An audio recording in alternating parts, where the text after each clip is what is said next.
Welcome to The Explainer. Today, we're talking about a process that's both violent and, well, kind of paradoxical.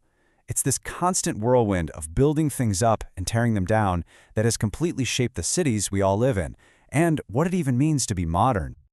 All right, let's just dive right in with this one single shocking image. I mean, look at that. That isn't just a road, it's a wound. It's a scar that's been carved directly through the heart of a community. This is the Cross Bronx Expressway, and it's one of the most dramatic and devastating examples of urban transformation from the 20th century. You know, a scar like this tells a story.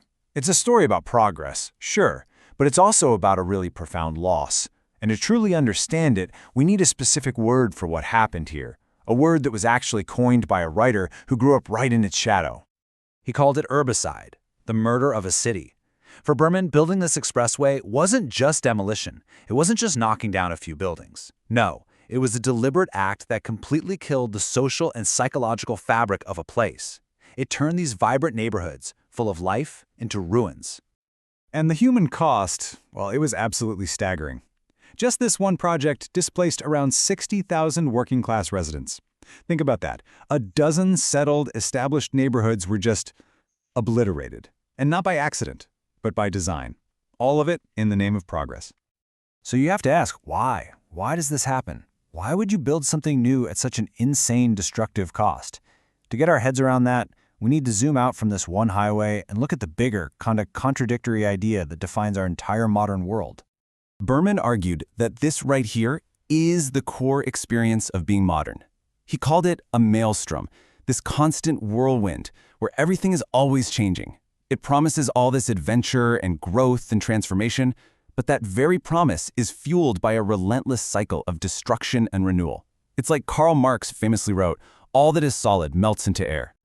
Now, what's really fascinating here is how Berman splits this experience into two sides.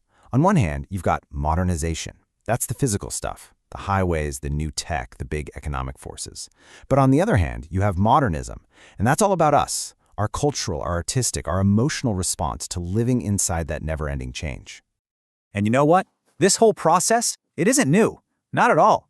In fact, the blueprint for the modern city, this exact mix of progress and violence, was drawn up way back in 19th century Paris. Just look at the difference here. On the left, that's the old Paris, this maze of narrow, dark, medieval streets. And on the right, the city reborn. This is what happened after Baron Haussmann literally carved these wide, straight, magnificent boulevards right through the heart of it all. It was a massive, monumental act of creative destruction. But here's the thing. These beautiful new streets weren't just for taking a nice afternoon stroll. Oh no, they were instruments for a whole new era. They were designed to move goods for commerce, to create a grand stage for public life, and, this is crucial, to make the city easier for the military to control by making it impossible for citizens to build their revolutionary barricades. They were arteries of both commerce and of power. So, let's fast forward. How did this Parisian blueprint evolve? Well, the tools of creative destruction have gotten a lot more sophisticated since Haussmann's time, but the fundamental process, it's pretty much the same. The blunt, meat-axe approach of planners like Robert Moses, the guy who built the Cross Bronx Expressway, that's largely been replaced. Today, what we see is more of a velvet glove of development. The destruction is quieter. It's driven by economic forces, like gentrification, that slowly and silently price people right out of their own neighborhoods. And this chart breaks down the new tools perfectly. Now we have digital twins, basically virtual models of cities where planners can simulate changes before they happen. We've got innovation districts, these strategically branded areas designed to attract tech money, which almost always drives up costs for everyone else. And then we have the simulation of place, where the authentic, retro feel of a neighborhood is packaged up and sold, destroying the very thing it claims to be celebrating. And the result, so often, is this: a gleaming, efficient, but totally sterile environment. It's a simulation of a city. It might look like a vibrant place, but the original soul, the history, the community, it's all been engineered away in this world where nothing is ever allowed to get old. So, this is the crucial question, right? In this endless cycle of demolition and rebuilding, what happens to the actual people who live there? Where's the hope in this constant chaos? For Marshall Berman, the answer wasn't in some grand plan from a developer or a politician. Nope, it was right there, on the street. He believed the real life of a city, its actual pulse, comes from the everyday interactions of ordinary people. He called it the heroism of ordinary life. The power to reclaim the city, he said, starts right there. Which leaves us with maybe the most fundamental question of our modern urban lives.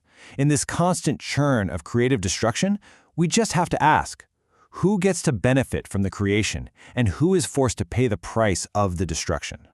So, the next time you're out, just look around your own neighborhood. I promise, you'll see the scars and the triumphs of this process everywhere. In that new condo tower, the family-run shop that just closed, the rebranded arts district. And as you walk down the street, ask yourself, whose streets are these, really?